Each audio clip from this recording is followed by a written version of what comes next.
Welcome, folks. Welcome to Kenton and Habiba. We are back again with another video, but as you can see, our background is very different. We are in our new house and the setting is very relaxing. It is a little bit warm today, but not so bad. Anyway, we have a special video for you, something we haven't done, which is a sit-down video.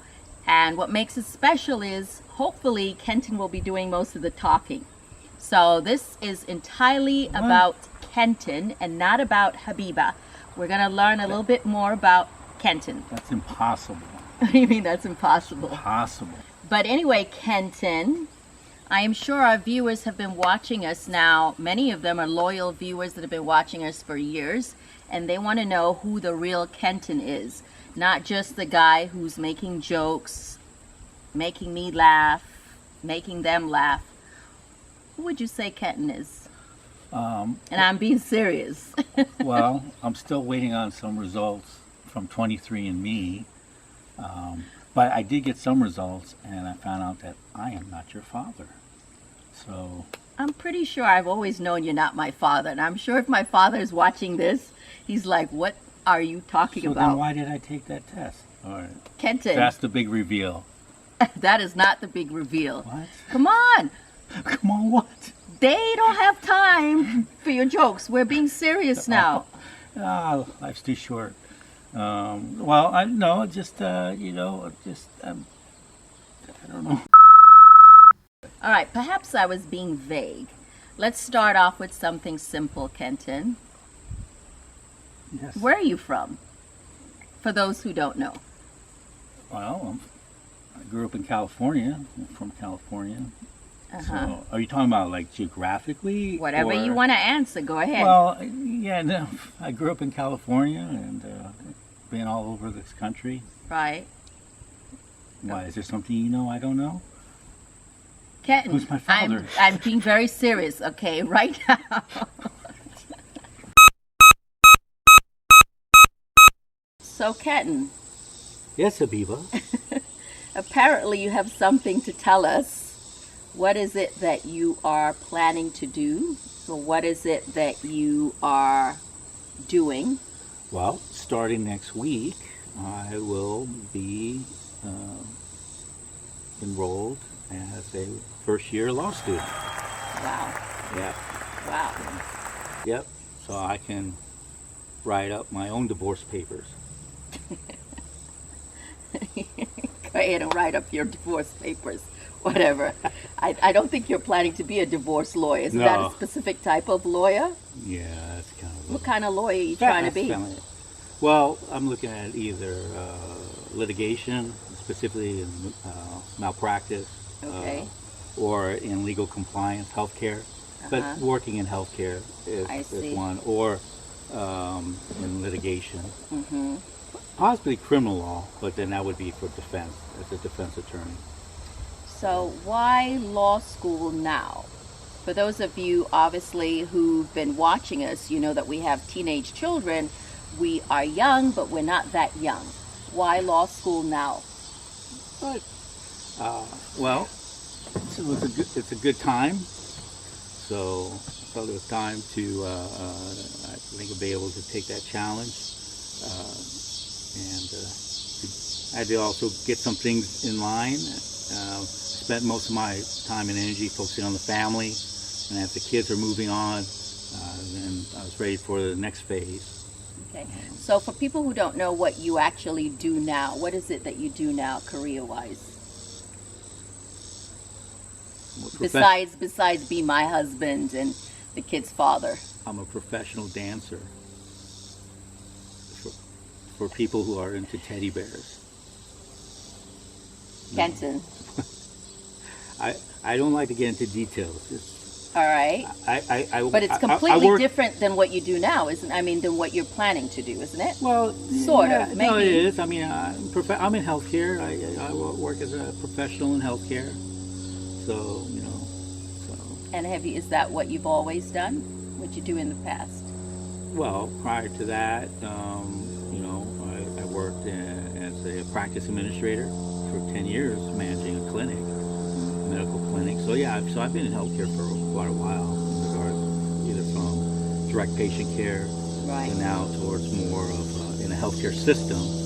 So, in a larger context. Right. Yeah. Now, for people who think, wow, at this time in your life, you're going to go back to school, to go to law school, is it not too late? It's never What do you too think? late. No, it's never too late. See, that the thing is as long as it's intentional and it's specific.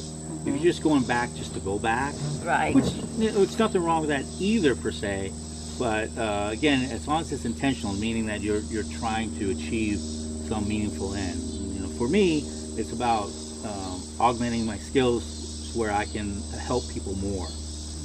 In regards professionally, I'm part of a larger structure in the healthcare system, but I feel in law, I can utilize my skills to help those that are in need, specifically, because it's one of those professions that actually can do a tremendous amount of good with the right people in the right direction.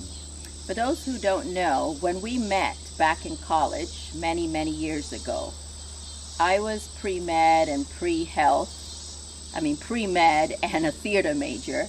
What was your major back then? Human service management, and pre-med. Right, and at that time, you actually thought you were going to go to med school, or you wanted to go to med school, right? Yeah, I had interpretation. But the funny thing is that all my tests and everything I took said that my primary affiliation or complementary career would be law. Oh, really? Even back then? Yeah. Well, Right. law, science. I mean, it was more for complex studies, but law has always been there. But as time has gone on and I has worked professionally, you do Myers-Briggs. They have these different personality tests, but also interests and stuff like that. And the legal profession has always been on top. And then plus I had colleagues and peers that they always thought that I was actually pre-law and so forth. I think the critical piece was that my people skills were not, I believe, high enough as a medical doctor henceforth. And I think there's some people who know Kenton, on a personal level, can attest to the fact that even though I think it's gotten better, that he has very little patience. Paquito. And he can go off. You guys are seeing the nice, jolly, happy version of Kenton. I object!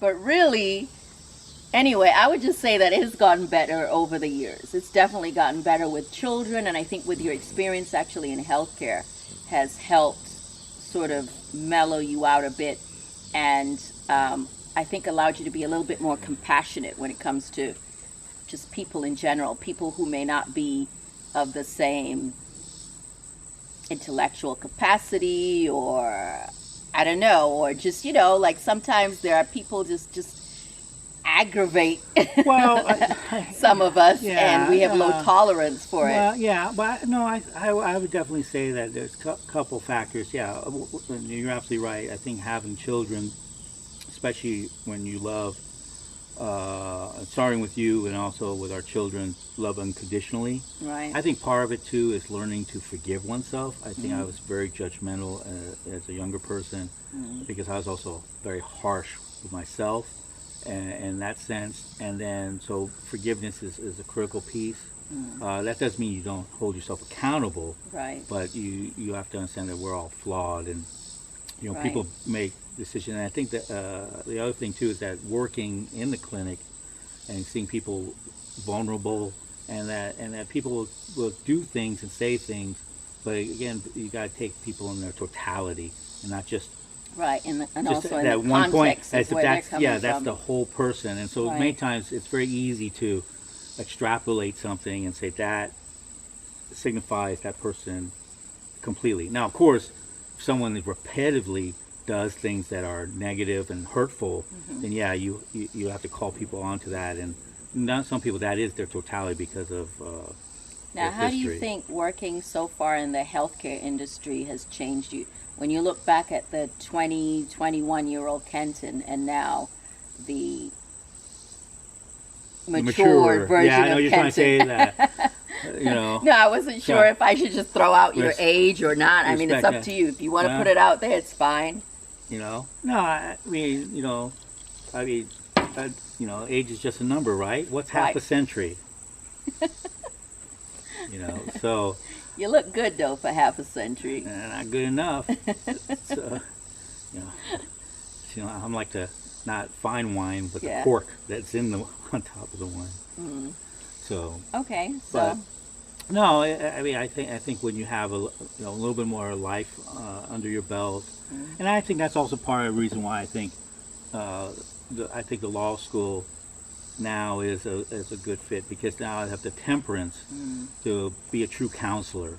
Right. And I think that's the thing. A lawyer really is a counselor, and that's really what the profession is about. You know, we just see a lot of it is just cutthroat and kind of thing, but I think there are a lot of good lawyers out there, public defenders, you know, well-minded prosecutors and so forth, good judges and so forth, so on, as well as private attorneys that are doing good work, immigration lawyers out there that are sacrificing time and effort to really help people. And so I think those are the forgotten ones.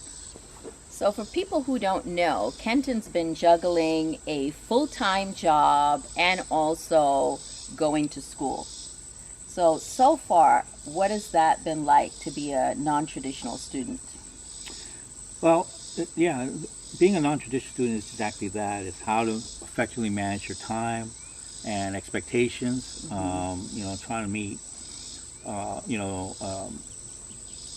family obligations, partner obligations. Yep, when you have a very needy wife who likes to be entertained. Well, yeah, I mean, and you know, if you're into astrology, you know, Leo, the center of the universe, you know, and being mindful of those things, but at the same time, and also being a present. And it's all about being present, you know. Right. Then at the same time, meeting the obligations of work and the team, right, and being an integral part of that. It must be exhausting though, trying to balance the kids, myself. You know, he takes the kids to school pretty much. Most of the time they don't take the bus. Yeah, you cook often.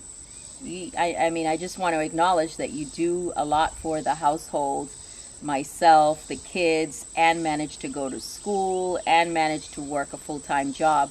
What suffers? What do you think suffers in the process? I don't clean. That's true. That's true.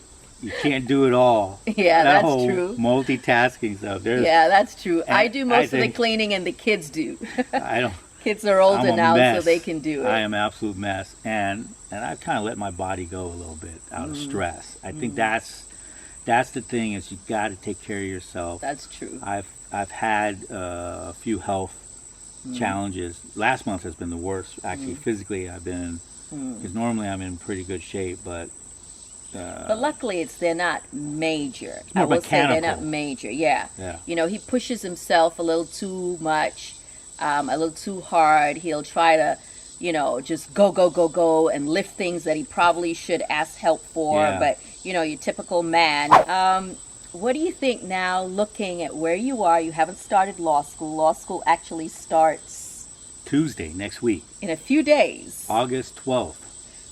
What are you most nervous about or scared about, would you say? My professors. Yeah. Calling on me. Yeah. To brief a case and to talk about it. So for some reason that's terrifying. I don't know. I've done some public speaking, but to be called on and to argue why, or the reasons, you know, and so forth and so on. So I just don't want to be caught, you know, not knowing. But that's going to happen. That's the point of being a student. You don't know, but you know, that's part of that. And then making sure I learn and not just try to get through it, because really my focus is trying to be the best lawyer I can be, best counselor, to be an effective counselor for my client, basically to be client ready. Continue to work full time. Yes. And law school full time. And by the way, law school in the evening, yeah. But They say it's But you part-time, do but go it's physically to the classroom, Yes, right? yes, Right. yep, So this yep. is something you'll take after work. right. Right. Phrase is that law school is a jealous mistress, so it's going to take a lot of time and so forth. So, so I just want to say, honey, that it's been wonderful these last 25 years. Yeah, this is going to be interesting. But so you're going to follow us. I think one Right. of the key things is that you will, I think it's important, what is it like to be in law school as a non-traditional student? And you can learn from it even if you're a traditional student. Right. Because again, the same process is going to be, how do you manage the time? What strategies and techniques work and don't work?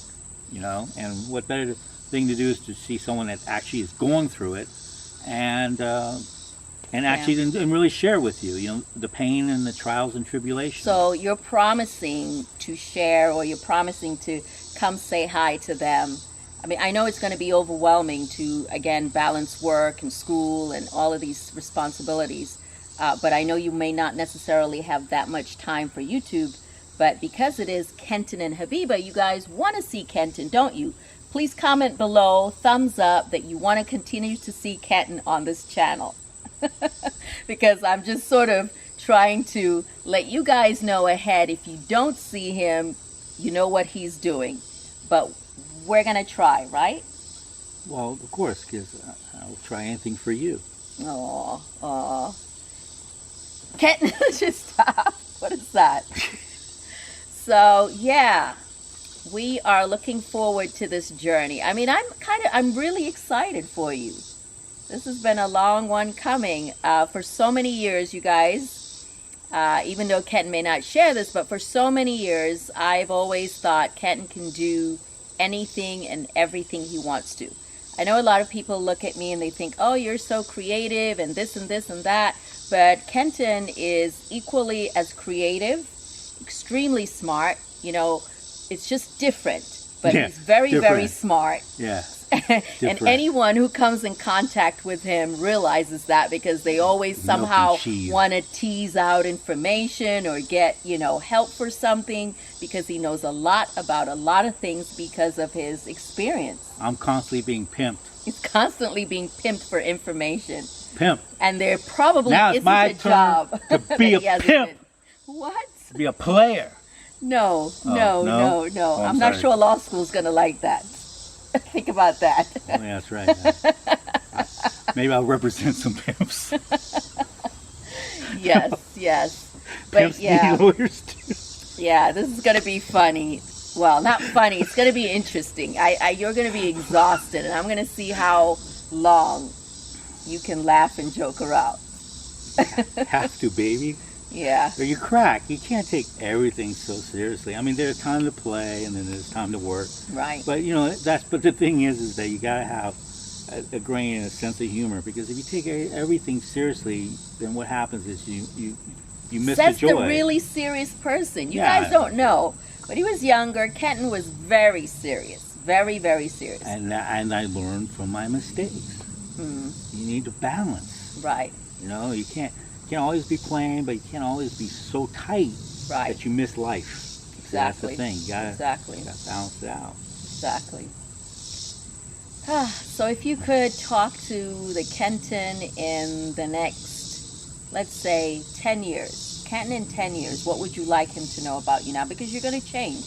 We all change with, you know, things like this. I mean, Well- this is a big deal. Enjoy your health. You don't need to use your walker all the time. 10 years from now, you were using a walker? I hope not. Because you're on my back, baby.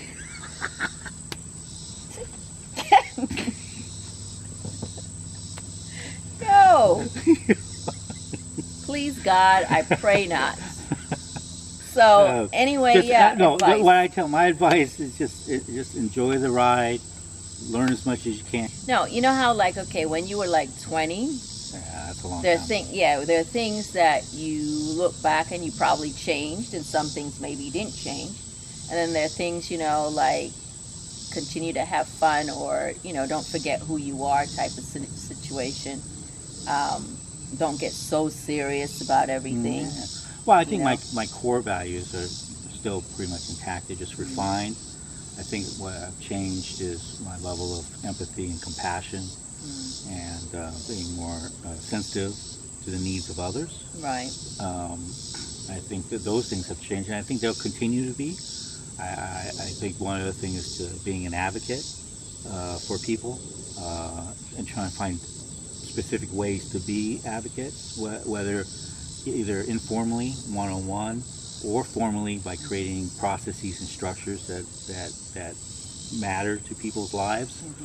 You know, I've been fortunate enough to do those things and have had leadership that has allowed me to do that. Because again, that's the other key thing, that is that we can't do what we do Right. alone.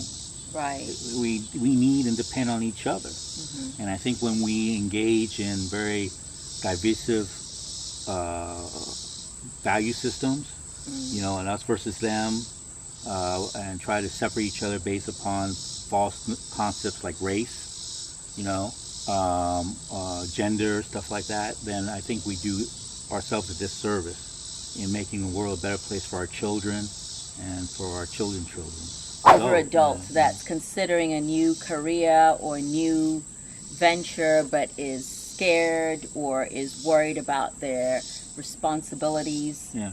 What kind of advice would you give them? Yeah, well, I mean, you know, the general advice out there that flows around is like follow your passion and you know, have your dreams and so forth. And It can be hokey at times. well, but I think that's an important sentiment. I mean, you gotta have that drive, but that's not alone. Right. It's not sustainable, because the Right. thing is that when it gets very hard, you know, you need to have something more concrete than that. So that's where I say you have to do things with intention.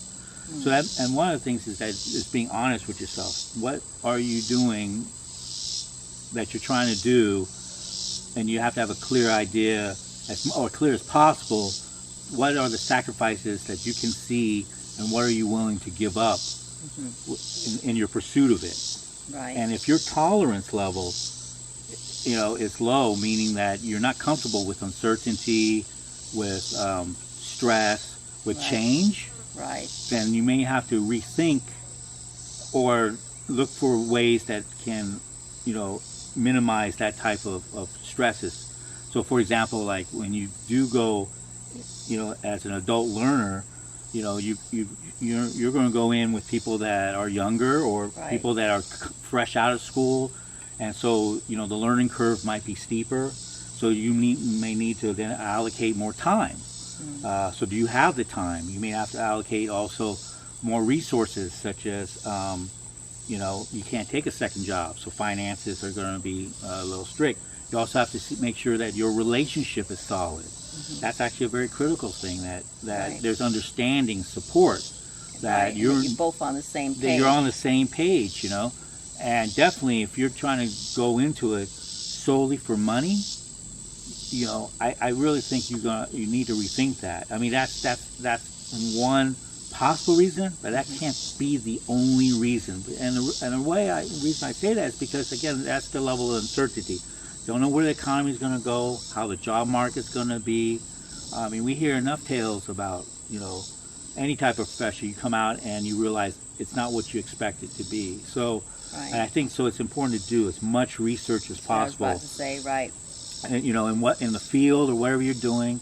And, you know, it's not a bad idea too, is if you can, is to mentor, is to follow someone, get to know, network, and see, I'm telling you, you know, specifically talking about law, you know, law schools, you know, at least the good ones, they're excellent like that. They actually have opportunities for you to come in and talk to other students. I think you will be a better lawyer now at this age than you would have if you had gone straight to law school, let's say back in your 20s. Yeah. Well, I mean, I would think. Were there any advantages of doing it then? I think I would have been a good lawyer either way. Right. But I think the real question is good as in like good in the law. Right, understanding the law. But would I be an effective? And I think I would be more effective now because my level of empathy and compassion is higher. Right. So I think I'd be a more effective advocate. Mm. You know, I'd be a good lawyer in the sense of knowing the law and stuff Right. like that. But as an Knowing the advocate, facts yeah, and- it's just, right. but being an advocate, meaning that, you know, what you know, instead of just seeing something in a very clinical but, you know, intellectual, Right. I think now I have a much larger capacity to feel and understand and advocate in a much more decisive and valuable way. So yeah, that's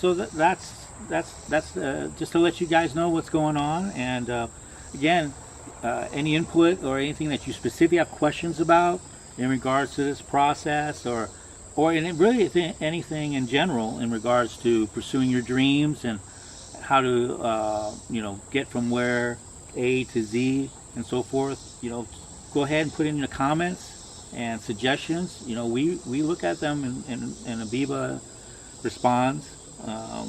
And if you yourself have done something similar, maybe you are a non-traditional student, or maybe you halfway, you know, into doing something changed your mind, or later in life decided to pursue a different career or different, you know, occupation, Yeah. go ahead and comment below what your experience has been so far. Right. You know, so because again, that's the thing, is that there's nothing that's going to limit you except you.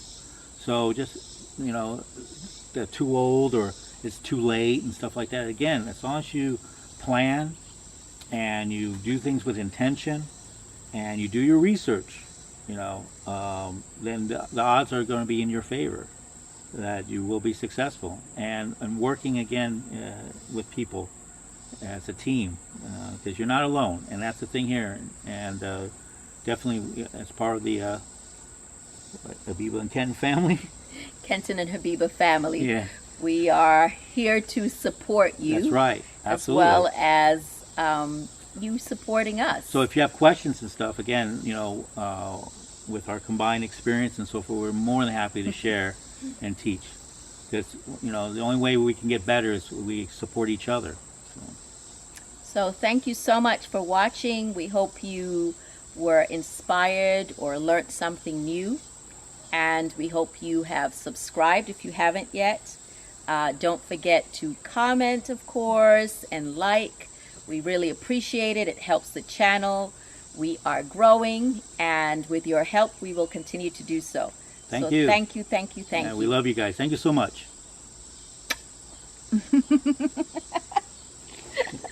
Mrs. Wilson was one of the best teachers I ever had. Who's Mrs. Wilson? Nobody cares about Mrs. Wilson. She was good. Kenton. Abiba.